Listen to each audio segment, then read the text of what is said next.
ನಮಸ್ತೆ, ಹೇಗಿದ್ದೀರಿ ಎಲ್ಲರೂ?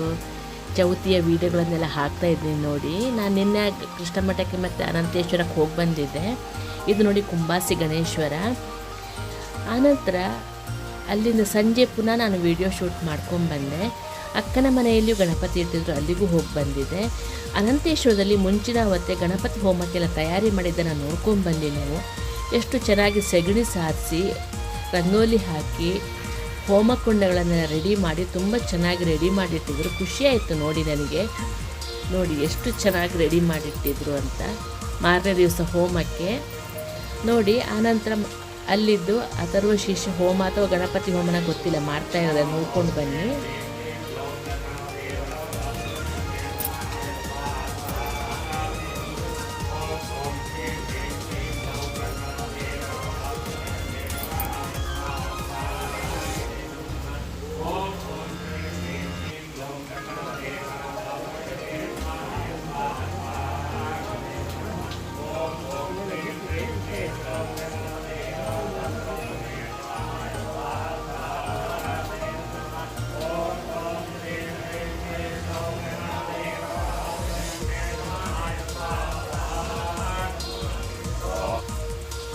ನೋಡಿ, ಇದು ನನ್ನ ಅಕ್ಕನ ಮನೆಯಲ್ಲಿರುವ ಗಣಪತಿ. ಅಲ್ಲಿ ವರ್ಷನೂ ಗಣಪತಿ ಇರ್ತಾರೆ, ಅಲ್ಲಿ ನೋಡ್ಬೋದು ನೀವು. ತುಂಬ ಮುದ್ದಾಗಿ ಕಾಣಿಸ್ತಾ ಇದೆ ನೋಡಿ. ಅಂತ ಚೌತಿ ಅದು ತುಂಬ ಚೆನ್ನಾಗಿ ಕಳೆಯುತ್ತೆ ನಮಗೆಲ್ಲ. ನಿಮಗೆ ಹೇಗಾಯಿತು ಹೇಳಿ ಫ್ರೆಂಡ್ಸ್? ಅಕ್ಕನ ಮಗಳಲ್ಲಿ ರಂಗೋಲಿ ಹಾಕಿದ್ಲು, ತುಂಬ ಚೆನ್ನಾಗಿ ಬಂದಿತ್ತು. ಅದಕ್ಕೆ ನಾನು ಅದರ ವೀಡಿಯೋ ಶೂಟ್ ಮಾಡ್ಕೊಂಡು ಬಂದೆ ನೋಡಿ. ಒಂದೇ ದಿವಸಕ್ಕೆಲ್ಲ ಇರ್ತಾರೆ ನಮ್ಮ ಊರಲ್ಲಿ. ಇದು ನಮ್ಮ ಮನೆ ಹತ್ತಿರ ಕುಕ್ಕಿಕಟ್ಟೆಯಲ್ಲಿರುವ ಗಣಪತಿ ನೋಡಿ. ತುಂಬ ದೊಡ್ಡ ಗಣಪತಿ ತಗೊಂಡ್ಬಂದಿದ್ರು.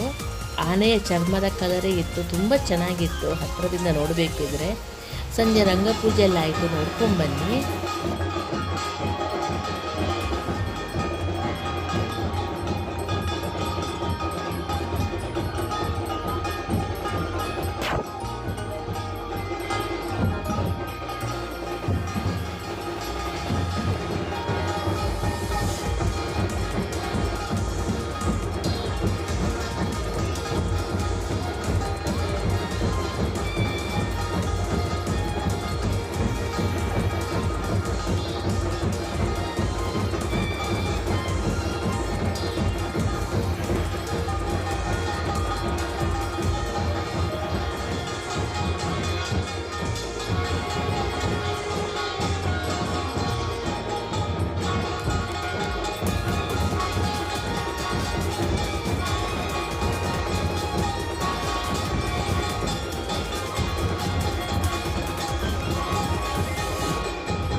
ಇದು ಪೇಜಾವರ ಮಠದ ಎದುರಿನ ಗಣಪತಿ ನೋಡಿ.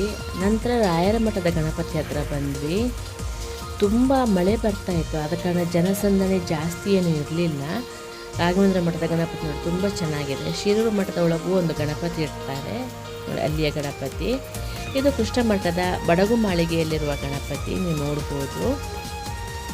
ಹೇಗಾಯಿತು ಅಂತ ಹೇಳಿ ಫ್ರೆಂಡ್ಸ್. ನೀವು ಗಣಪತಿ ಹಬ್ಬನ ಹೇಗೆಲ್ಲ ಆಚರಿಸಿದ್ರಿ ಕಮೆಂಟ್ ಮಾಡಿ ಹೇಳಿ. Thank you for watching.